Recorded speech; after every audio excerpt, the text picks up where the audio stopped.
Friends, how are y'all? I have actually two questions for you today, but I'm going to combine them into one. So I had someone ask me, in what order should you spend money? Debt, savings, catching up. So here's my answer. Now, as you probably know, I follow the Dave Ramsey plan, which outlines baby steps to get out of debt and win with money in, and it's been working for me so far. I'm out of debt. I'm currently in baby step 3, which is saving for a 3 to 6 month fully funded emergency fund.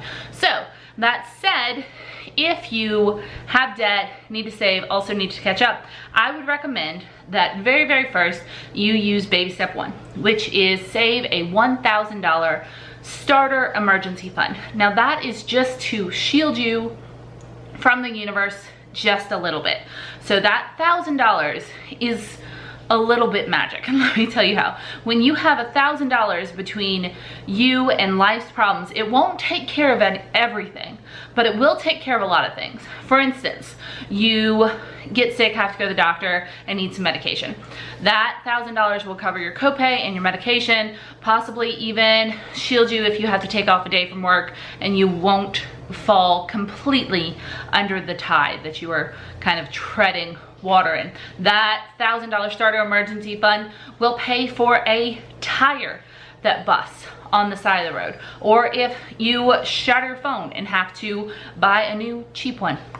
Cheap, not like that's like $1,000 plus. What the heck? Okay, not gonna get into that today. That $1,000 will shield you from life just a little bit. Now, once you have that $1,000 saved, you have just a little bit of insurance against the world. Then baby step 2 is start paying off debt aggressively. Now, if you say, should I catch up?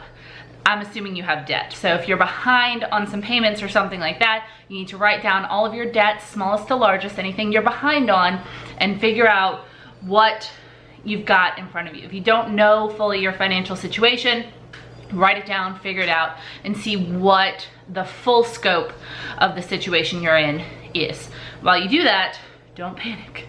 I know a lot of people don't want to do that just because they don't want to see how big of a hole that they're in, but you have to. Just get real brave for like 10 minutes, figure it out, and then you'll be able to do something about it. But if you never figure it out, you'll never be able to do anything about it. So once you have figured out what all of your bills are, what all of your debts are, figure out your budget.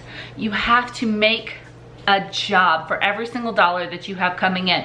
So the first $645 that come in to my bank account, $675 that come into my bank account go to rent. The next amount goes to my tithing, the next amount goes to food, etc. And then it goes down the list.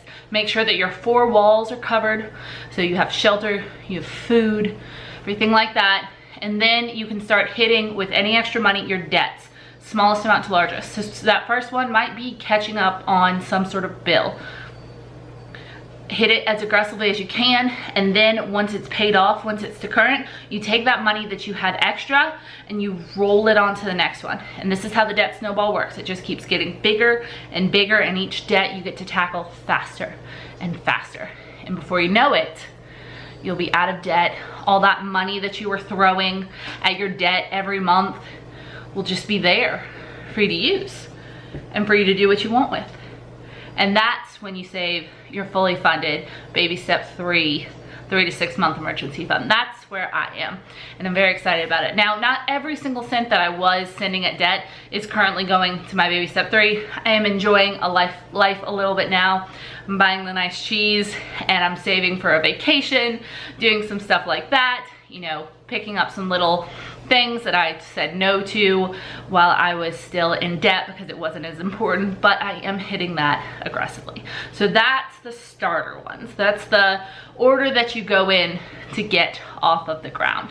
Now, the next question was, Budget Girl, why are you paying to a 401k?